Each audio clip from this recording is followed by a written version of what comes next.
ನಮಸ್ತೆ ಎಲ್ಲರೂ ಹೇಗಿದ್ದೀರಾ? ಎಲ್ಲರೂ ಚೆನ್ನಾಗಿದ್ದೀರಾ ಅಂತ ಭಾವಿಸ್ತಾ ನಿಮ್ಮ ಆಶೀರ್ವಾದ ನಾವು ಕೂಡ ಚೆನ್ನಾಗಿದ್ದೀವಿ. Welcome back to my YouTube channel. ನಾನು ರಮ್ಯಾ. ಬೆಳಗ್ಗೆಯಿಂದನೇ ವ್ಲಾಗ್ನ ಸ್ಟಾರ್ಟ್ ಮಾಡಿದ್ದೀನಿ. ಇದು ಏಕಾದಶಿ ದಿವಸದ ವ್ಲಾಗು, ಹಾಗೆ ಹೊಸ ವರ್ಷದ ಕೂಡ ಕಂಟಿನ್ಯೂಷನ್ ಆಗಿ ಮಾಡ್ತಾಯಿದ್ದೀನಿ. ಹಾಗೆ ಬೆಳಗ್ಗೆ ಎದ್ಬಿಟ್ಟು ಪೂಜೆ ಎಲ್ಲ ಮುಗಿಸ್ಕೊಂಡು ಟಿಫನ್ಗೆ ಅಂತೇಳಿ ವಾಂಗಿಬಾತ್ ಮಾಡ್ಕೊಂಡಿದ್ದೆ. ಹಾಗೆ ಪಾಪು ಕೂಡ ಅಷ್ಟೇ ಫ್ರೆಶ್ ಅಪ್ ಆಗಿ ಅವ್ರನ್ನೂ ಕೂಡ ರೆಡಿ ಮಾಡಿ ಒಂದ್ಸಲ ಕೂರಿಸ್ಬಿಟ್ಟಿದ್ದೆ, ಯಾಕಂದರೆ ಟಿ ವಿ ಹಾಕ್ಬಿಟ್ಟು ಗಲಾಟೆ ಮಾಡ್ತಾರೆ ಅಂತೇಳಿ. ಹಾಗೆ ನಾನು ಕೂಡ ಸಿಂಪಲ್ಲಾಗಿ ಪೂಜೆ ಎಲ್ಲ ಮುಗಿಸ್ಕೊಂಡೆ. ಸಂಜೆ ದೇವಸ್ಥಾನಕ್ಕೆ ಕೂಡ ಹೋಗಬೇಕು, ಹಾಗೆ ಏನಾದರೂ ಮನೇಲಿ ಸಿಹಿ ಕೂಡ ಮಾಡಬೇಕು ಅಂತೇಳಿ ರೆಡಿ ಮಾಡ್ಕೊಳ್ತಿದ್ದೀನಿ. ಪಾಪು ನೋಡಿ ಅವರು ಫ್ರೆಶ್ ಅಪ್ ಎಲ್ಲ ಆಗಿಬಿಟ್ಟು ಕೂಡಿಸಿದ್ದಾರೆ. ಸ್ವಲ್ಪ ಫ್ರೂಟ್ಸ್ ಕೊಡೋಣ ಅಂಥೇಳಿ ಎಲ್ಲ ಫ್ರೂಟ್ಸ್ ಕೂಡ ಹೆಚ್ಚಿ ಕೊಡ್ತಾಯಿದ್ದೆ. ಅಂದರೆ ಬೆಳಗ್ಗೆ ಸ್ವಲ್ಪ ಬೇಗನೆ ಟಿಫನ್ ಕೂಡ ತಿನ್ನಿಸ್ಬಿಟ್ಟಿದ್ದೆ ಅವ್ರಿಗೆ. ನಾನು ಪೂಜೆ ಎಲ್ಲ ಮಾಡಾದ ನಂತರನೇ ಟಿಫನ್ ತಿನ್ನಬೇಕು ಅಂತ. ಅವ್ರಿಗೂ ಕೂಡ ಸ್ವಲ್ಪ ಲೇಟ್ ಆಯಿತು ಟಿಫನ್ ತಿನ್ನಿಸೋಷ್ಟಿಗೆ. ಅವರು ಕೂಡ ಫ್ರೂಟ್ಸ್ ಕೂಡ ಹೆಚ್ಚಿಕೊಟ್ಟಿದ್ದೀನಿ. ಅಲ್ಲಿ ಬಿತ್ತಾ, ಅಲ್ಲಿಂದ ಬಿತ್ತಾ. ಕೊಡಿ ಹಣ್ಣು ತೊಗೊಳ್ಳಿ, ತೊಗೊಳ್ಳಿ ಹಣ್ಣು ತೊಗೊಳ್ಳಿ. ನೀವು ಫಸ್ಟ್ ಮುಡಿಸ್ತೀನಿ ತೊಗೊಳ್ಳಿ. ನೋಡಿ ದೇವ್ರದಲ್ಲಿ ಹೂ ಬಿದ್ದಿದೆ ಅಂತೇಳಿ ತಂದ್ಕೊಟ್ಟಿದ್ದಾರೆ. ದೀಪದ ರೈಟಿಗೆ ಹೂ ಬಿದ್ದುಬಿಟ್ಟಿತ್ತು, ಹಾಗೆ ತಂದ್ಕೊಟ್ಟಿದ್ದಾರೆ.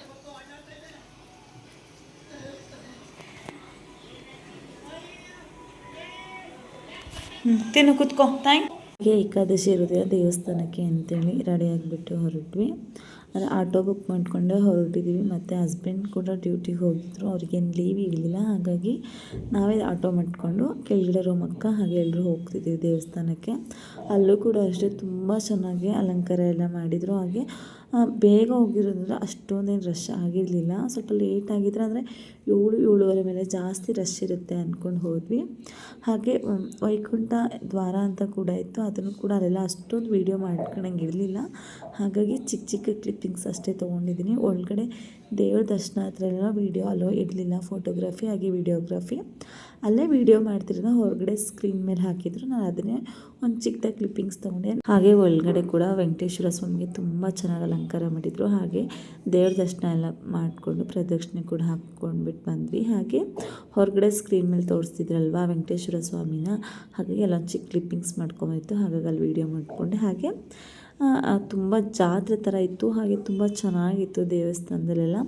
ಹಾಗೆ ಡ್ರೈ ಫ್ರೂಟ್ಸ್ ಎಲ್ಲ ಇಟ್ಟಿದ್ರಲ್ವ, ಅದನ್ನು ಕೂಡ ನೋಡಿಬಿಟ್ಟು ಅಕ್ಕಗೆ ಸ್ವಲ್ಪ ಬೇಕಾಗಿತ್ತು ಅಂತ ಅವ್ರು ಕೂಡ ತೊಗೊಂಡ್ರು. ಇನ್ನೇನು ಜಾತ್ರೆ ರೀತಿ ಕೂಡ ಇತ್ತು, ಪ್ರತಿಯೊಂದು ಐಟಮ್ಸ್ ಕೂಡ ಇಟ್ಟಿದ್ರು ಅಲ್ಲಿ. ಹಾಗೆ ಇನ್ನೇನು ದೇವ್ರ ದರ್ಶನ ಎಲ್ಲ ಮುಗಿಸ್ಕೊಂಡು ಇನ್ನೇನು ಮನೆಗೆ ಹೊರಡೋಣ ಅಂತೇಳಿ ಹೊರಟ್ವಿ. ನೋಡ್ಬೋದು ಫ್ರಂಟಲ್ಲಿ ಆನಂದ ದರ್ಶನ ಅಂತ ಕೂಡ ಇದೆ. ಒಂದು ಚಿಕ್ಕ ಫೋಟೋ ತೊಗೊಂಡಿದ್ದೆ, ಅದು ಕೂಡ ತೋರಿಸ್ತೀನಿ. ಇದು ನ್ಯೂ ಇಯರ್ ಹಿಂದಿನ ದಿವಸದ ವ್ಲಾಗು. ಅಂದರೆ ನೈಟ್ 12 ಗಂಟೆಗೆ ಸೆಲೆಬ್ರೇಷನ್ ಆಗ್ತಿರೋದು. ಸಕ್ಕ ಚೆನ್ನಾಗಿತ್ತು ಸೆಲೆಬ್ರೇಷನ್ ಎಲ್ಲ. ನಾನು ಅಷ್ಟೊಂದು ಕ್ಲಿಪ್ಪಿಂಗ್ಸ್ ತೊಗೊಳಕ್ಕೆ ಹೋಗಲಿಲ್ಲ, ಎಷ್ಟು ಸಾಧ್ಯ ಅಷ್ಟು ಕ್ಲಿಪ್ಪಿಂಗ್ಸ್ ತೊಗೊಂಡಿದ್ದೀನಿ. ಹಾಗೆ ನನ್ನ ಹಸ್ಬೆಂಡ್ ಕೂಡ ಅಷ್ಟೇ ಕೇಕ್ ಎಲ್ಲ ತೊಗೊಂಬಂದಿದ್ರು. ಒಂಥರ ಖುಷಿ ಆಯಿತು. ಚಿಕ್ಕ ಸರ್ಪ್ರೈಸ್ ರೀತಿ ಇತ್ತು. ಆ ಕೇಕೆಲ್ಲ ಇಟ್ಬಿಟ್ಟು ಅವರೇ ಸ್ವತಃ ಡೆಕೋರ್ ಎಲ್ಲ ಮಾಡಿದರು. ನಾನು ವೀಡಿಯೋ ಎಲ್ಲ ಮಾಡ್ಕೊಳಕ್ಕಾಗಲಿಲ್ಲ, ಯಾಕಂದರೆ ಮಲಗಿಬಿಟ್ಟಿದ್ದೆ. ಅವರು ಇಷ್ಟೆಲ್ಲ ಮಾಡ್ತಾರೆ ಅಂದ್ಕೊಂಡಿರಲಿಲ್ಲ. ಹಾಗೆ ನಮ್ಮ ಪಾಪು ಕೂಡ ಅಷ್ಟೇ ಕೂರಿಸ್ಬಿಟ್ಟು ಅವ್ರಿಗೂ ಕೂಡ ಕೇಕೆಲ್ಲ ಕಟ್ ಮಾಡಿಸ್ಬಿಟ್ಟು ಚೆನ್ನಾಗಿತ್ತು. ಒಂಥರ ಸರ್ಪ್ರೈಸ್ ಆಗಿತ್ತು. ಇಂಥ ಚಿಕ್ಕ ಸರ್ಪ್ರೈಸ್ಗಳೇ ತುಂಬ ಖುಷಿ ಕೊಡುತ್ತೆ. ಹಾಗೆ ಚಿಕ್ಕ ಸೆಲೆಬ್ರೇಷನ್ ಎಲ್ಲ ಮುಗಿಸ್ಕೊಂಡು ಮತ್ತು ನೆಕ್ಸ್ಟ್ ಡೇ ಹೊರಗಡೆ ಹೋಗೋಣ ಅಂತ ಪ್ಲ್ಯಾನಿಂಗ್ ಹಾಕ್ಕೊಂಡಿದ್ವಿ. ಯಾಕಂದರೆ ಹಸ್ಬೆಂಡಿಗೆ ಕೂಡ ಅಷ್ಟೇ ಡ್ಯೂಟಿ ಲೀವ್ ಹಾಕ್ತೀನಿ ಅಂತ ಹೇಳಿದರು. ಹಾಗಾಗಿ ಇನ್ನೇನು ಹೊರಟ್ವಿ ರೆಡಿಯಾಗಿ. ಬೆಳಗ್ಗೆ ಎದ್ಬಿಟ್ಟು ಎಲ್ಲ ಕೆಲಸ ಮುಗಿಸ್ಕೊಂಡು ಪೂಜೆ ಕೂಡ ಮುಗಿಸ್ಕೊಂಡು ಹೊರಟಿದ್ವಿ. ಎಲ್ಲಿಗೆ ಏನು ಅಂತ ಕೂಡ ಕೊನೆಯವರೆಗೂ ವ್ಲಾಗ್ನ ನೋಡಿ ತಿಳಿಸ್ಕೊಡ್ತೀನಿ. ಹಾಗೆ ಪಾಪು ಕೂಡ ಅಷ್ಟೇ ರೆಡಿ ಮಾಡಿದ್ದೀನಿ, ಅವರು ಕೂಡ ರೆಡಿಯಾಗಿ ಇನ್ನೇನು ಹಸ್ಬೆಂಡ್ ಕೂಡ ಸ್ಕೂಟಿ ತೊಗೊಂಡು ಹೊರಟ್ವಿ. ಒಂಥರ ಖುಷಿ ಆಗುತ್ತೆ ಈ ರೀತಿ ಒಂದು ಸರಿ ಅದರ ಹೊರಗಡೆ ಹೋಗೋದ್ರೆ ಒಂಥರ ಖುಷಿ. ಹೊರಟಿದ್ದೆ ಬೆಳಗ್ಗೆ 11 ಗಂಟೆಗೆ, ಆದರೂ ಎಷ್ಟು ಚಳಿ ಇರುತ್ತೆ ಅಂದರೆ ತುಂಬ ಚಳಿ ಇತ್ತು. ಪಾಪು ಕೂಡ ಅಷ್ಟೇ ಕ್ಯಾಪೆಲ್ಲ ಹಾಕಿ ಸ್ವೆಟರ್ಸ್ ಎಲ್ಲ ಹಾಕಿದ್ದೆ, ತುಂಬ ಚಳಿ ಇತ್ತು. ಹೋಗ್ತಾ ಬಿಸಿಲು ಬರೋಕ್ಕೆ ಸ್ಟಾರ್ಟ್ ಆಯಿತು. ನೋಡ್ಬೋದು ಅಲ್ಲೆಲ್ಲ ಕವಳ ರೀತಿ ಕೂಡ ಬಿದ್ದಿದೆ. ಹಾಗೆ ತುಂಬ ಟ್ರಾಫಿಕ್ ಕೂಡ ಆಯಿತು, ಏಕೆಂದರೆ ಫಸ್ಟ್ ಆಗಿರೋದ್ರಿಂದ ಎಲ್ಲರೂ ಕೂಡ ಹೊರಗಡೆ ಹೋಗ್ತಾರೆ. ಹಾಗಾಗಿ ಇಷ್ಟೊಂದು ಟ್ರಾಫಿಕ್ ಇತ್ತು ಅಂದ್ಕೊಂಡಿದ್ದು. ಸರ್ಜಾಪುರ ರೋಡ್ ಸರ್ಕಲಲ್ಲಿ ಕೂಡ ಅಷ್ಟೇ ಸುಮಾರು ತಲೆ ಟ್ರಾಫಿಕ್ ಆಯಿತು. ಹಾಗೆ ಎಲ್ಲರಿಗೂ ಹೊಸ ವರ್ಷದ ಆರ್ಥಿಕ ಶುಭಾಶಯಗಳು. ಮೇ ಬಿ ವ್ಲಾಗ್ ಸ್ವಲ್ಪ ಲೇಟಾಗಿ ಬರ್ಬೋದು, ಆದರೂ ಎಲ್ಲರಿಗೂ ಹೊಸ ವರ್ಷ ಶುಭಾಶಯಗಳು. ಹಾಗೆ ಸ್ವಲ್ಪ ನಿಲ್ಲಿಸ್ಬಿಟ್ಟು ಎಳ್ನೀರೆಲ್ಲ ಕುಡ್ಕೊಂಡ್ಬಿಟ್ಟು ಹೋಗೋಣ ಅಂತೇಳಿ ನಿಲ್ಲಿಸಿದ್ವಿ. ಅಲ್ಲೇ ಮಧ್ಯ ರೋಡಲ್ಲಿ ಇತ್ತು, ಹಾಗಾಗಿ ಸರಿ ಅಂತೇಳಿ. ಅಂದರೆ ಬೆಳಗ್ಗೆ ಮನೆ ಬಿಟ್ಟಿದ್ದು 11 ಗಂಟೆ ಆದರೂ ಏನು ದೇವಸ್ಥಾನ ರೀಚ್ ಆಗೋ ಸ್ವಲ್ಪ ಲೇಟ್ ಆಯಿತು. ಹಾಗಾಗಿ ಆಲ್ರೆಡಿ 12:15 ಆಗಿತ್ತು. ಹಾಗಾಗಿ ಎಳ್ನೀರು ಕುಡಿದ್ಬಿಟ್ಟು ಹೋಗೋಣ ಅಂತೇಳಿ ಬಂದ್ವಿ. ಪಾಪು ಕೂಡ ಅಷ್ಟೇ ಎಳ್ನೀರು ಕುಡಿಸ್ತೀನಿ, ಈಗ ಅವ್ರಿಗೆ ಅಭ್ಯಾಸ ಕೂಡ ಆಗಿದೆ. ಅದರಿಂದ ತುಂಬ ಉಪಯೋಗ ಕೂಡ ಇದೆ ಎಳ್ನೀರು ಕುಡಿಸೋದ್ರಿಂದ. ಯಾವಾಗಾದ್ರೂ ಈ ರೀತಿ ಹೊರಗಡೆ ಬಂದಾಗ ಆ ಸ್ನ್ಯಾಕ್ಸ್ ಬದಲು ಈ ರೀತಿ ಎಳ್ನೀರು ಅಥವಾ ಹೆಲ್ತಿ ಫುಡ್ನ ಸ್ವಲ್ಪ ಪ್ರಿಫರ್ ಮಾಡ್ತೀವಿ ಹೊರಗಡೆ ಟ್ರಾವೆಲ್ ಮಾಡಬೇಕಾದ್ರೆ. ಹಾಗಾಗಿ ಹಸ್ಬೆಂಡು ಎಳ್ನೀರೇ ಕುಡಿದ್ಬಿಟ್ಟು ಹೋಗೋಣ ಅಂದರೆ ಸರಿ ಅಂತೇಳಿ. ಪಾಪುಗೆ ಸ್ಟ್ರಾದಲ್ಲೆಲ್ಲ ಕುಡಿಯೋಕ್ಕೆ ಬರೋದಿಲ್ಲ, ಅವ್ರಿಗೆ ಯಾವಾಗ ಅಭ್ಯಾಸ ಮಾಡಿಸಿಲ್ಲ ನಾನು. ಯಾವಾಗಲೂ ಒಂದು ಚಿಕ್ಕದಾಗಿ ಗ್ಲಾಸ್ ತೊಗೊಂಡು ಹೋಗ್ತಿದ್ದೆ, ಯಾರು ಎಳ್ನೀರು ಕುಡಿಸ್ಬೇಕಾದ್ರೆ ಅಥವಾ ಬಾಟಲ್ ನೀರು ಕುಡಿಸ್ಬೇಕಾದ್ರೆ. ಈ ರೀತಿ ಸ್ವಲ್ಪ ಅರ್ಜೆಂಟಲ್ಲಿ ಎಲ್ಲ ಕೆಲಸ ಮುಗಿಸ್ಬಿಟ್ಟು ಬರೋಕ್ಕೆ ಮರ್ತೋಯ್ತು, ಹಾಗೆ ಬಂದುಬಿಟ್ಟಿದ್ದೆ. ಹಾಗಾಗಿ ಸ್ಟ್ರಾದಲ್ಲಿ ಕುಡಿಯೋದ ಹೇಳ್ಕೊಡ್ತಾಯಿದ್ರು ಅವ್ರ ಪಪ್ಪ ಕೂಡ. ನಾನು ಸುಮಾರು ಹೊತ್ತು ಹೇಳ್ಕೊಟ್ಟೆ, ಆದರೆ ಅವ್ರಿಗೆ ಅಷ್ಟು ಬರಲಿಲ್ಲ. ಹಾಗಾಗಿ ಹಾಗೆ ಕುಡಿಸ್ತಾ ಇದ್ದೀನಿ. ಅವರು ಕೂಡ ಅಷ್ಟೇ ಇಷ್ಟಪಟ್ಟು ಕುಡಿತಾ ಇದ್ದಾರೆ, ಚೆನ್ನಾಗಿರುತ್ತೆ. ಹಾಗೆ ಗಂಜಿ ಎಳ್ನೀರು ಸ್ವಲ್ಪ ಜಾಸ್ತಿ ಇಷ್ಟಪಡ್ತೀನಿ ನಾನು. ನಾರ್ಮಲ್ ಆದರೂ ಕುಡಿತಾರೆ. ಪಾಪುಗೆ ನಾರ್ಮಲಾಗಿ ತೊಗೊಂಡ್ರು ಹಸ್ಬೆಂಡು, ನನಗೆ ಅಂತ ಗಂಜಿ ಎಳ್ನೀರು ತೊಗೊಂಡೆ.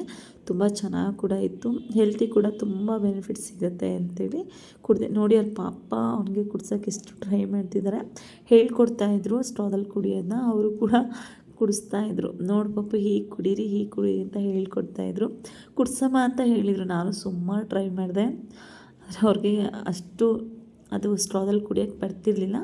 ಎಷ್ಟು ಸಾಧ್ಯನೋ ಅಷ್ಟು ಕುಡಿಸಿದ್ವಿ. ಇನ್ನೇನು ಟೈಮ್ ಆಗುತ್ತೆ, ಇಲ್ಲೇ ತುಂಬ ಟೈಮ್ ವೇಸ್ಟ್ ಆಯಿತು, ಯಾಕಂದರೆ ಪಾಪು ಕುಡಿಸ್ಬೇಕಾಗಿತ್ತಲ್ಲ. ಹಾಗಾಗಿ ನಮ್ಗೆ ಅದೇ ಒಂದು ಚಾಲೆಂಜ್ ಆಗಿತ್ತು, ಯಾಕಂದರೆ ಸ್ಟ್ರಾದಲ್ಲಿ ಫಸ್ಟ್ ಟೈಮ್ ಟ್ರೈ ಮಾಡ್ತಿರೋದು. ಹಾಗಾಗಿ ಎಷ್ಟು ಸಾಧ್ಯನೋ ಅಷ್ಟು ಕುಡ್ಸೋಕ್ಕೆ ಟ್ರೈ ಮಾಡಿದ್ವಿ. ಅವರು ಕೂಡ ಕುಡಿದ್ರು. ಇನ್ನೇನು ನಮ್ಮ ಪಯಣ ಮತ್ತೆ ನಾವೆಲ್ಲಿ ಹೋಗ್ತಿರೋದು ಅಂದರೆ ಚಿಕ್ಕ ತಿರುಪತಿಗೆ ಹೋಗ್ತಿದ್ದೀವಿ. ಅದು ಕೂಡ ಎಲ್ಲಿ ಏನು ಅಂತ ಕೂಡ ತಿಳಿಸ್ಕೊಡ್ತೀನಿ. ಹಾಗೆ ಫ್ಯಾಮಿಲಿ ಜೊತೆ ಹೊಸ ವರ್ಷಕ್ಕೆ ನಮ್ಮ ಪಯಣ ಚಿಕ್ಕ ತಿರುಪತಿ ಕಡೆಗೆ. ವಾರದ ಎಲ್ಲ ದಿನಗಳು ಕೂಡ ತೆರೆದಿರುತ್ತೆ ಚಿಕ್ಕ ತಿರುಪತಿ. ಅಂದರೆ ಎಷ್ಟು ಗಂಟೆಯಿಂದ ಎಷ್ಟು ಗಂಟೆ ಅಂತ ಕೂಡ ತಿಳಿಸ್ಕೊಡ್ತೀನಿ. ಬೆಳಗ್ಗೆ 6:30ಯಿಂದ ಸಂಜೆ 7:30ವರೆಗೆ ಕೂಡ ತೆರೆದಿರುತ್ತೆ. ಪ್ರತಿದಿನ ಅಂದರೆ ಎಲ್ಲ ದಿನ ಕೂಡ ಇರುತ್ತೆ. ವಾರದಲ್ಲಿ 7 ದಿನ ಕೂಡ ತೆಗೆದಿರುತ್ತೆ ದೇವಸ್ಥಾನ. ಹಾಗೆ ತುಂಬ ಚೆನ್ನಾಗಿತ್ತು ನೇಚರ್ ಕೂಡ. ಹಾಗೆ ತುಂಬ ಟ್ರಾಫಿಕ್ ಕೂಡ ಇತ್ತು, ಏಕೆಂದರೆ ಹೊಸ ವರ್ಷ ಆಗಿರೋದ್ರಿಂದ ಪ್ರತಿಯೊಬ್ಬರು ಕೂಡ ದೇವ್ರ ದರ್ಶನ ಪಡೆಯಲು ಕೂಡ ಬರ್ತಾರೆ. ಹಾಗಾಗಿ ಅಷ್ಟೊಂದು ಟ್ರಾಫಿಕ್ ಇತ್ತು. ಹಾಗೆ ವೈಕುಂಠ ಏಕಾದಶಿ ಕೂಡ ಇತ್ತಲ್ವ ಹೊಸ ವರ್ಷದ 2 ದಿನ ಹಿಂದೆ. ಹಾಗಾಗಿ ಎಷ್ಟು ರಶ್ ಇತ್ತು ಅಂದರೆ ಜಾತ್ರೆ ರೀತಿ ಕೂಡ ಇತ್ತು, ಸಖತ್ ಟ್ರಾಫಿಕ್ ಕೂಡ ಇತ್ತು. ಹಾಗೆ ಚಿಕ್ಕ ತಿರುಪತಿ ಇನ್ನೇನು ಫಸ್ಟ್ ಟೈಮ್ ನಾನು ಕೂಡ ಹೋಗ್ತಿರೋದು. ಹಸ್ಬೆಂಡು ಗಾಡಿಯೆಲ್ಲ ನಿಲ್ಲಿಸ್ಬಿಟ್ಟು ಬರ್ತೀನಮ್ಮ ಅಂದರು, ಸರಿ ಅಂತೇಳಿ ನಿಲ್ಲಿಸ್ಬಿಟ್ಟು ಬಂದು ದೇವ್ರ ದರ್ಶನ ಪಡೆಯೋಣ ಅಂತ ಕೂಡ ಹೊರಟ್ವಿ. ಹಾಗೆ ಹಣ್ಣು ಕಾಯಿ ಎಲ್ಲ ತೊಗೊಂಡ್ಬಿಟ್ಟು ಅಲ್ಲೇ ಎಲ್ಲ ಪ್ರತಿಯೊಂದು ಹಣ್ಣು ಕಾಯಿ ಅಂದರೆ ಹಣ್ಣು ಕಾಯಿ ಸೆಟ್ ಕೂಡ ಇಟ್ಟಿದ್ರು. ಮತ್ತು ನಾವು ಮನೆಯಿಂದ ಏನು ತೊಗೊಂಬರಲಿಲ್ಲ, ಹಾಗಾಗಿ ಅಲ್ಲೇ ತೊಗೊಂಡ್ಬಿಟ್ಟು ದೇವ್ರ ದರ್ಶನ ಪಡೆಯೋಣ ಅಂತ ಹೊರಟ್ವಿ. ಹಾಗೆ ತುಂಬ ಕ್ಯೂ ಕೂಡ ಇತ್ತು.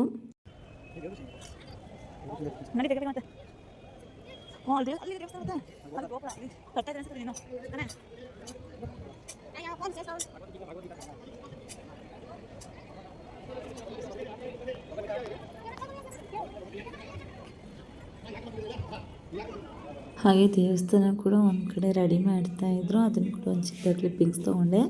ದೇವ್ರ ದರ್ಶನ ಕೂಡ ಅಷ್ಟೇ ಸ್ಪೆಷಲ್ ಟಿಕೆಟ್ ಅಂತ ಕೂಡ ಸಪ್ರೇಟ್ ಇರುತ್ತೆ. ಹಾಗೆ ಫ್ರೀಯಾಗಿ ಕೂಡ ಹೋಗೋ ಕಡೆ ಇರುತ್ತೆ. ನಾವು ಸದ್ಯಕ್ಕೆ ಫ್ರೀಯಾಗಿ ಹೋಗ್ಬೇಕಂದ್ರೆ ಸ್ವಲ್ಪ ಬೇಗ ಕೂಡ ಬಂದಿದ್ವಿ, ಅಷ್ಟೊಂದು ರಶ್ ಇರಲಿಲ್ಲ. ಸ್ವಲ್ಪ ಬೇಗ ಕೂಡ ಮೂವ್ ಆಗ್ತಿದ್ರು ಅಂಥೇಳಿ ಅಲ್ಲೇ ದರ್ಶನ ಪಡೆಯೋಣ ಅಂತ ಕೂಡ ಹೊರಟ್ವಿ. ಪಾಪು ಇರೋದ್ರಿಂದ ಸ್ಪೆಷಲ್ ದರ್ಶನಕ್ಕೆ ಹೋಗೋಣ ಅಂತ ಅಂದ್ಕೊಂಡ್ವಿ. ಸ್ವಲ್ಪ ಬೇಗ ಮೂವ್ ಆಗ್ತಿತ್ತು ಕೂಡ ಲೈನು, ಕ್ಯೂ ಕೂಡ. ಹಾಗಾಗಿ ಸರಿ ಇಲ್ಲೇ ಹೋದ್ರಾಗುತ್ತೆ ಅಂತೇಳಿ ಹೊರಟ್ವಿ. ಹಾಗೆ ಚಿಕ್ಕ ತಿರುಪತಿ ಅಂದರೆ ಶ್ರೀ ಪ್ರಸನ್ನ ವೆಂಕಟೇಶ್ವರ ಸ್ವಾಮಿ ದೇವಸ್ಥಾನ, ಇದನ್ನು ಚಿಕ್ಕ ತಿರುಪತಿ ಅಂತ ಕರೀತಾರೆ. ಇದಿರೋದು ಕೋಲಾರ ಜಿಲ್ಲೆ ಮಾಲೂರು ತಾಲೂಕಿನಲ್ಲಿದೆ. ಇದನ್ನು ತಿರುಪತಿ ವೆಂಕಟೇಶ್ವರನ ಸಣ್ಣ ರೂಪವೆಂದು ಕೂಡ ಹೇಳ್ತಾರೆ. ಅಂದರೆ ಇದು ವಿಷ್ಣುವಿಗೆ ಸಮರ್ಪಿತವಾಗಿರುತ್ತೆ. ಅಂದರೆ ಇದು ಮಹಾಭಾರತ ಕಾಲದ ಹಿನ್ನೆಲೆ ಕೂಡ ಇದು ಹೊಂದಿದೆ ಅಂತ ಕೂಡ ಹೇಳಿದರು. ಹಾಗೆ ಇದು ಹೇಗೆ ರೂಪುಗೊಳ್ತು ಅಂದರೆ ಅಗ್ನಿದೇವರು ವಿಷ್ಣುವಿನಿಂದ ಶಾಪ ವಿಮೋಚನೆ ಪಡೆದ ಸ್ಥಳ ಅಂತ ಕೂಡ ಪುರಾಣದಲ್ಲಿ ಹೇಳ್ತಾರೆ. ಹಾಗೆ ಇಲ್ಲಿ ಶ್ರೀ ವೆಂಕಟೇಶ್ವರ ಸ್ವಾಮಿ ಮತ್ತು ಅಲಮೇಲು ಮಂಗಮ್ಮ ಅಂದರೆ ಲಕ್ಷ್ಮಿಯವರನ್ನು ಕೂಡ ಇಲ್ಲಿ ಪೂಜೆ ಮಾಡಿಸ್ತಾರೆ. ವಿಶೇಷವಾಗಿ ಶ್ರಾವಣ ಶನಿವಾರದಂದು ಬ್ರಹ್ಮೋತ್ಸವ ಕೂಡ ನಡೆಯುತ್ತೆ. ವಿಶೇಷವಾಗಿ ಪೂಜೆ ಕೂಡ ನಡೀತಿದ್ದಾವೆ ಅಂತ ಕೂಡ ಹೇಳಿದರು. ಹಾಗೆ ಒಳಗಡೆ ಎಲ್ಲ ಫೋನು ವಿಡಿಯೋ ಅವೆಲ್ಲ ಅಲೋ ಇರಲಿಲ್ಲ. ಹಾಗಾಗಿ ನಾನು ಒಳಗಡೆ ದೇವ್ರ ದರ್ಶನ ಅಲ್ಲೆಲ್ಲ ವೀಡಿಯೋ ಕೂಡ ಮಾಡ್ಕೊಳಕ್ಕಾಗಲಿಲ್ಲ. ಎಷ್ಟು ಸಾಧ್ಯನೋ ಅಷ್ಟು ವೀಡಿಯೋ ಮಾಡಿಕೊಂಡೆ. ನೀವು ನೋಡ್ಬೋದು ಅಲ್ಲಿ ಶ್ರೀ ಪ್ರಸನ್ನ ವೆಂಕಟೇಶ್ವರ ಸ್ವಾಮಿ ದೇವಾಲಯ ಅಂತ ಕೂಡ ಇದೆ. ನಾನು ಎಲ್ಲಿ ಬರುತ್ತೆ ಹಾಗೆ ಎಷ್ಟು ಗಂಟೆಯಿಂದ ಎಷ್ಟು ಗಂಟೆ ತನಕ ಓಪನ್ ಇರುತ್ತೆ ದೇವ್ರ ದರ್ಶನ ಅಂಥೇಳಿ ನಿಮ್ಮ ಜೊತೆ ಶೇರ್ ಮಾಡಿದ್ದೀನಿ. ಹಾಗೆ ತೊಗೊಂಬಂದಿರೋಂಥ ಹಣ್ಣು ಕಾಯೆಲ್ಲ ಇಲ್ಲಿ ಹೊಡಿತಾಯಿದ್ರು. ಹಾಗಾಗಿ ನಾವು ಕೂಡ ಹಣ್ಣು ಕಾಯೆಲ್ಲ ತೊಗೊಂಬಂದಿದ್ವಲ್ಲ, ಹಸ್ಬೆಂಡು ಉಟ್ಕೊಂಡು ಪೂಜೆ ಕೂಡ ಮಾಡ್ಕೊಂಬರ್ತೀನಿ ಅಂದರು. ಸರಿ ಅಂತೇಳಿ ಅವರು ಕೂಡ ಪೂಜೆ ಮಾಡ್ತಿದ್ರು. ಹಣ್ಣು ಕಾಯೆಲ್ಲ ಉಟ್ಕೊಂಡು ಇಲ್ಲೇ ಎಲ್ಲ ಪೂಜೆ ಮುಗಿಸ್ಕೊಂಡು, ಅಂದರೆ ಒಳಗಡೆ ಎಲ್ಲ ಹಣ್ಣು ಕಾಯಿ ಹೊಡೆಯೋದಿಲ್ಲ, ಇಲ್ಲೇ ಉಟ್ಕೊಂಡು ಇಲ್ಲೇ ಕುಂಕುಮ ಅರ್ಶಿನ ಹಣ್ಣು ಕಾಯೆಲ್ಲ ತಂದಿರ್ತೀವಲ್ಲ, ಇಲ್ಲೇ ಪೂಜೆ ಮುಗಿಸ್ಕೊಂಡು ದೇವ್ರ ದರ್ಶನ ಪಡೆಯೋಕ್ಕೆ ಹೋಗಬೇಕು. ಹಾಗಾಗಿ ಇಲ್ಲೇ ನಾವು ತಂದಿರೋಂಥ ಹಣ್ಣು ಕಾಯೆಲ್ಲ ಉಟ್ಕೊಂಡು ಇನ್ನೇನು ದೇವ್ರ ದರ್ಶನ ಪಡೆಯೋಣ ಅಂತ ಹೊರಟ್ವಿ. ಕ್ಯೂ ಮಾತ್ರ ತುಂಬ ಜಾಸ್ತಿ ಇತ್ತು. ಹಾಗಾಗಿ ಪಾಪು ಇರೋದ್ರಿಂದ ಸ್ವಲ್ಪ ಕಷ್ಟ ಆಯಿತು ಬರೋದಕ್ಕೆ. ಅಂದರೆ ಸ್ಟಾರ್ಟಿಂಗಲ್ಲಿ ಅಷ್ಟೊಂದು ಕ್ಯೂ ಹಿಡಿದಿಲ್ಲ, ಬರ್ತಾ ಬರ್ತಾ ತುಂಬ ರಶ್ ಆಗಿತ್ತು. ಅದರಲ್ಲೂ ನ್ಯೂ ಇಯರ್ ಆಗಿರೋದ್ರಿಂದ ತುಂಬ ಜನ ಕೂಡ ಬರ್ತಿದ್ರು ಅಲ್ವಾ. ಹಾಗಾಗಿ ಮಿಡಲ್ ಪಾಪು ನೀರು ಕೇಳ್ತಿದ್ರು, ಅವ್ರಿಗೂ ಕೂಡ ನೀರು ಕುಡಿಸ್ಕೊಳ್ತಾ ಕರ್ಕೊಂಡು ಹೋಗ್ತಾಯಿದ್ವಿ. ಅಂದರೆ ಮಕ್ಕಳಿಲ್ಲದೆ ಇದ್ದರೆ ಆರಾಮಾಗಿ ಹೋಗಿ ಬರ್ಬೋದು. ಫ್ರೀ ಟೈಮಲ್ಲಾದರೆ ಆರಾಮ ಅನಿಸುತ್ತೆ. ಈ ಥರ ಹೊಸ ವರ್ಷ ಅಥವಾ ಏನಾದ್ರು ಹಬ್ಬದ ಹರಿದಿನಗಳಲ್ಲೋದ್ರೆ ಸ್ವಲ್ಪ ಕಷ್ಟ ಆಗುತ್ತೆ ಮಕ್ಳನ್ನ ಕರ್ಕೊಂಡು ಹೋಗೋಕ್ಕೆ, ಏಕೆಂದರೆ ತುಂಬ ಅಂದರೆ ತುಂಬ ರಶ್ ಇತ್ತು. ನಮಗೂ ಹೋಗೋಕ್ಕೆ ಇಷ್ಟೊಂದು ಕಷ್ಟ ಆಗ್ತಿತ್ತು. ನೋಡ್ಬೋದು ನೀವು ಎಷ್ಟು ರಶ್ ಇದೆ ಅಂಥೇಳಿ. ಆದಷ್ಟು ಬ್ಲಾಗಿಗೋಸ್ಕರ ವೀಡಿಯೋ ಕೂಡ ಮಾಡಿಕೊಂಡೆ. ಪಾಪನ ಕೂಡ ಅಷ್ಟೇ, ಕೆಲವರೆಲ್ಲ ಮಾತಾಡಿಸ್ತಿದ್ರು, ಅವರು ಸುಮ್ಮನೆ ಇದ್ದರು. ಅಷ್ಟೊಂದು ಜನ ಎಲ್ಲ ನೋಡ್ತಿದ್ರಲ್ವ, ಹಾಗಾಗಿ ಸೈಲೆಂಟಾಗೇ ಇದ್ದರು. ಚೆನ್ನಾಗಿತ್ತು, ತುಂಬ ಚೆನ್ನಾಗಿದೆ. ತಿರುಪತಿಗಂತೂ ಒನ್ ಟೈಮ್ ಕೂಡ ನಾವು ಹೋಗಿಲ್ಲ, ಹಾಗಾಗಿ ಚಿಕ್ಕ ತಿರುಪತಿಗೆ ಹೋಗಿ ಬರೋಣ ಅಂತಲೇ ಪ್ಲ್ಯಾನಿಂಗ್ ಮಾಡ್ಕೊಂಡು ಬಂದಿದ್ದು. ದೇವ್ರ ದರ್ಶನ ಕೂಡ ಅಷ್ಟೇ ತುಂಬ ಚೆನ್ನಾಗಾಯಿತು. ಹಾಗೆ ನೋಡಿ ಎಷ್ಟು ರಶ್ ಇದೆ ಅಂದರೆ ನಿಜವಾಗ್ಲೂ ತುಂಬ ರಶ್ ಇತ್ತು. ಹಾಗೆ ಶ್ರಾವಣ ಮಾಸದಂದು ಇಲ್ಲಿ ಬ್ರಹ್ಮರಥೋತ್ಸವ ಅಂತ ವಿಶೇಷ ಪೂಜೆ ಕೂಡ ನಡೆಯುತ್ತೆ ಅಂತ ಹೇಳಿದರು. ಹಾಗೆ ಚಿಕ್ಕ ತಿರುಪತಿನ ಅಥವಾ ಬಂಗಾರ ತಿರುಪತಿ ಎಂದು ಕೂಡ ಕರೀತಾರೆ. ಇಲ್ಲಿ ವಿಶಿಷ್ಟತೆ ಅಥವಾ ವಿಶೇಷ ಏನಂದರೆ ವೆಂಕಟೇಶ್ವರ ಅಭಯ ಹಸ್ತ ಅದು ಕೆಳಮುಖವಾಗಿದೆ ಅಂತ ಕೂಡ ಹೇಳಿದರು. ಹಾಗೆ ನೋಡಿ ಒಳಗಡೆ ಅಂತೂ ಎಲ್ಲರೂ ವಿಡಿಯೋ ಮಾಡ್ತಿದ್ರು, ಆದರೆ ವಿಡಿಯೋಗೆಲ್ಲ ಅಲೋ ಇರಲಿಲ್ಲ, ಚಿಕ್ಕ ಕ್ಲಿಪ್ಪಿಂಗ್ಸ್ ಅಷ್ಟೇ ತೊಗೊಂಡೆ. ಹಾಗೆ ಇಲ್ಲೆಲ್ಲ ಪೂಜಾ ವಿಧಾನಗಳು ಕೂಡ ಇರುತ್ತೆ. ದ್ರಾವಿಡ ವಾಸ್ತುಶಿಲ್ಪಿಯಲ್ಲಿ ನಿರ್ಮಿಸಿದ್ದಾರೆ. ದಿನಕ್ಕೆ 4 ಬಾರಿ ಇಲ್ಲಿ ಪೂಜೆ ಕೂಡ ಮಾಡ್ತಾರೆ ಅಂತ ಹೇಳಿದರು. ಹಾಗೆ ಇಷ್ಟ ಅದನ್ನು ಕ್ಲಿಪ್ಪಿಂಗ್ಸ್ ಕೂಡ ತಗೊಂಡಿದ್ದೀನಿ. ಇನ್ನೇನು ದೇವ್ರ ದರ್ಶನ ಕೂಡ ಅಷ್ಟೇ ತುಂಬ ಚೆನ್ನಾಗಾಗಿತ್ತು. ಹಾಗೆ ದೇವರಿಗೆ ಅಲಂಕಾರ ಕೂಡ ಅಷ್ಟೇ ತುಂಬ ಚೆನ್ನಾಗಿ ಮಾಡಿದರು. ಹಾಗೆ ಪ್ರಸಾದ, ಅನ್ನದಾನ ಎಲ್ಲ ಕೂಡ ಇತ್ತು. ಹಾಗೆ ನಾವು ಕೂಡ ಪ್ರಸಾದ ಎಲ್ಲ ತೊಗೊಂಡು, ಜಾತ್ರೆ ರೀತಿ ಇತ್ತಲ್ವ, ಹಾಗಾಗಿ ನೋಡಿಬಿಟ್ಟು ಫುಲ್ಲು ಹೋಗೋಣ ಅಂತ ಅಂದ್ಕೊಂಡ್ವಿ. ತುಂಬ ಚೆನ್ನಾಗಿತ್ತು, ತುಂಬ ವಿಶೇಷವಾಗಿರುತ್ತೆ. ಒಂದು ದೇವಸ್ಥಾನಕ್ಕೆ ಹೋದಾಗ ಒಂಥರ ಪಾಸಿಟಿವ್ ವೈಬ್ ಕೂಡ ನಮಗೆ ಸಿಗುತ್ತೆ. ಹಾಗೆ ನೋಡ್ಬೋದು ಎಷ್ಟೆಲ್ಲ ಜಾತ್ರೆ ರೀತಿಯೇ ಇತ್ತು. ಟಾಯ್ಸ್ಗಳೆಲ್ಲ ಇಟ್ಟಿದ್ರು. ಹಾಗೆ ಅಲ್ಲೊಂದು ಕುದುರೆ ಕೂಡ ಇತ್ತು. ನಮ್ಮ ಪಾಪ ಅದನ್ನು ಕೂರ್ತೀನಿ ಅಂತ ಹಠ ಮಾಡ್ತಿದ್ರು, ಬೇಡ ಅಂತ ಹೇಳ್ತಿರೋ ಪಾಪ. ಜಸ್ಟ್ ಅದನ್ನು ಮುಟ್ಟಿಸಿ ನಮಸ್ಕಾರ ಮಾಡಿಸಿದ್ರು ಅಷ್ಟೇ. ಚೆನ್ನಾಗಿತ್ತು. ಈ ರೀತಿ ಎಲ್ಲ ಹೊರಗಡೆ ಬಂದಾಗ ಫ್ಯಾಮಿಲಿ ಜೊತೆ ಒಂಥರ ಖುಷಿ ಕೂಡ ಆಗುತ್ತೆ. ಹಾಗೆ ಇಲ್ಲಿ ಅನ್ನದಾನ ಕೂಡ ಇತ್ತು. ಅಲ್ಲೂ ಕೂಡ ಪ್ರಸಾದ ಎಲ್ಲ ತಿಂದ್ಬಿಟ್ಟು ಅನ್ನದಾನ ಬಂದಿತ್ತು, ಅಲ್ಲೂ ಕೂಡ ಹೋಗಿ ಊಟ ಎಲ್ಲ ಮುಗಿಸ್ಕೊಂಡು ಇನ್ನೇನು ಟೈಮ್ ಆಗುತ್ತೆ ಹೊರಡೋಣ ಮನೆಗೆ. ಬೆಂಗಳೂರಲ್ಲಿ ಇರೋದಾದರೆ 1.5 ಅವರ್ ಆಗುತ್ತೆ, ಆರಾಮಾಗಿ ಹೋಗಿ ಬರ್ಬೋದು.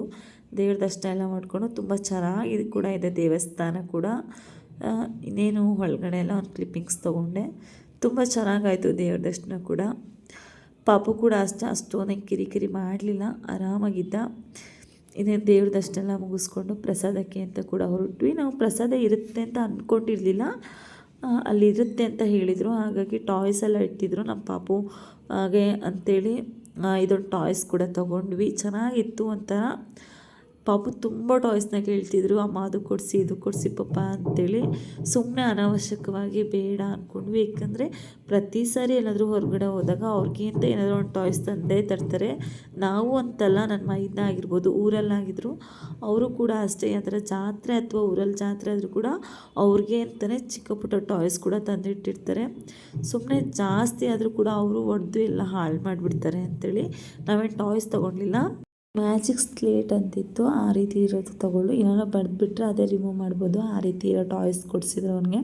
ಫಸ್ಟ್ ಟೈಮ್ ಆ ರೀತಿ ಟಾಯ್ಸ್ ಕೂಡ ನಾವು ಕೂಡ ತೊಗೊಂಡಿದ್ದು. ಇನ್ನೇನು ದೇವ್ರ ದರ್ಶನ ಎಲ್ಲ ಮುಗಿಸ್ಕೊಂಡು ಇನ್ನೇನು ಮನೆ ಕಡೆ ಕೂಡ ಹೊರಟ್ವಿ. ದೇವಸ್ಥಾನ ಬಿಟ್ಟಿದ್ದೆ ನಾವು 3 ಗಂಟೆ ಆಯಿತು. ಮನೆಗೆ ರೀಚ್ ಆಗೋಷ್ಟರೊಳಗಡೆ 4:15 ಆಯಿತು. ನಾವು ಅಂದ್ಕೊಂಡ್ಬಂದಿದ್ದು ಇಷ್ಟು ಗಂಟೆ ಒಳಗಡೆ ರೀಚ್ ಆಗಬೇಕು ಅಂದ್ಕೊಂಡ್ವಿ. ಅಷ್ಟು ಗಂಟೆ ಒಳಗಡೆ ಬಂದ್ವಿ. ತುಂಬ ಚೆನ್ನಾಗಿತ್ತು. ವಾತಾವರಣ ಕೂಡ ಅಷ್ಟೇ ನೋಡ್ಬೋದು ಎಷ್ಟು ಚೆನ್ನಾಗಿದೆ ಅಂತೇಳಿ. ದೇವ್ರ ದರ್ಶನ ಕೂಡ ಅಷ್ಟೇ ತುಂಬ ಚೆನ್ನಾಗಾಯಿತು. ಇನ್ನೇನು ಪಾಪು ಕೂಡ ಅಷ್ಟೇ ಮಲ್ಕೊಂಡಿದ್ರು ಸ್ವಲ್ಪ ಹೊತ್ತು ಸ್ಕೂಟಿಯಲ್ಲಿ. ನೋಡ್ಬೋದು ಸುತ್ತ ಒಳ್ಳೆ ಕಾಡು ರೀತಿ ಇದೆ, ಚೆನ್ನಾಗಿತ್ತು. ನೇಚರ್ ಕೂಡ ನೋಡಿ ಎಷ್ಟು ಚೆನ್ನಾಗಿದೆ ಅಂತೇಳಿ. ಈ ವಾತಾವರಣ ಎಲ್ಲ ಒಂಥರ ಖುಷಿ ಕೊಡುತ್ತೆ. ಯಾವಾಗಾರು ಒಂದು ಟೈಮ್ ಈ ಥರ ಹೊರಗೆ ಬಂದರೆ ಫ್ಯಾಮಿಲಿ ಜೊತೆಗೆ ಅದು ಖುಷಿನೇ ಬೇರೆ ಆಗಿರುತ್ತೆ. ಹಾಗೆ ಹೇಳ್ತಾ ಈ ವ್ಲಾಗ್ನ ಇಲ್ಲೇ ಎಂಡ್ ಮಾಡ್ತಿದ್ದೀನಿ. ಮತ್ತೆ ಇನ್ನೊಂದು ವ್ಲಾಗ್ ಜೊತೆಗೆ ಸಿಗ್ತೀನಿ. ಅಲ್ಲಿವರೆಗೂ ನನ್ನ ಚಾನಲ್ ಯಾರೆಲ್ಲ ಸಬ್ಸ್ಕ್ರೈಬ್ ಮಾಡದೆ ನೋಡ್ತೀವಿ ದಯವಿಟ್ಟು ಸಬ್ಸ್ಕ್ರೈಬ್ ಮಾಡಿಕೊಂಡು ಯಾವಾಗಲೂ ನನ್ನ ಚಾನಲ್ ನೋಡ್ತೀರಿ ಹೀಗೆ ಚಿಕ್ಕ ಚಿಕ್ಕ ಯೂಟ್ಯೂಬರ್ಸ್ ಕೂಡ ಸಪೋರ್ಟ್ ಮಾಡ್ತಾರೆ ಅಂತ ಹೇಳ್ತಾ ಥ್ಯಾಂಕ್ ಯು ಫಾರ್ ವಾಚಿಂಗ್.